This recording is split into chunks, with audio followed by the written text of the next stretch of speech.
এই মাজারের নাম কি? এই নাম বলতে পারবো না। তার মানে আমার বয়স ৭০-৭৫ হয়ে গেল, আমার বাবার মুখও আমি শুনিনি যে এই নামই হচ্ছে তালতলা। এই মাজারটার নামই হচ্ছে তালতলা। তালতলা। তালতলা। উনি যে মারা গেছে ফকির বা সাধু, তার মানে ওনার নাম জানেন?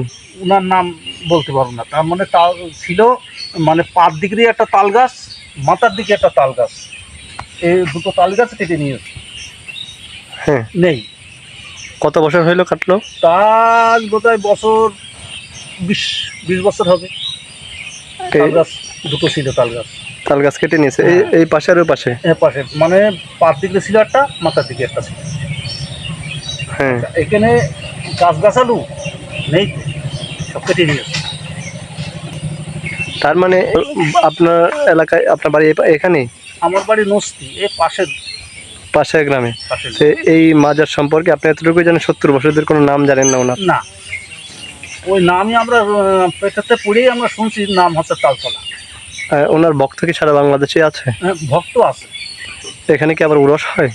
ঔরস হয় চৈত মাসে ৫ তারিখে। চৈত মাসের ৫ তারিখ। ৫ তারিখ। কেমন ভক্তবৃন্দ? কেমন? প্রচুর মানুষ হয়, ভক্তবৃন্দ হয়।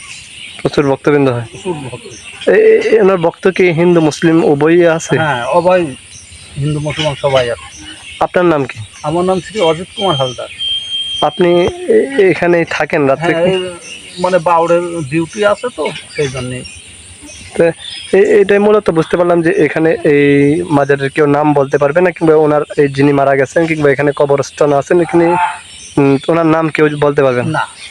আপনি বলতে পারবেন, আপনার বাবারা বলে যায়নি? না, আমরাও খুব জিজ্ঞাসা করেছি, তারাও বলতে পারেনি।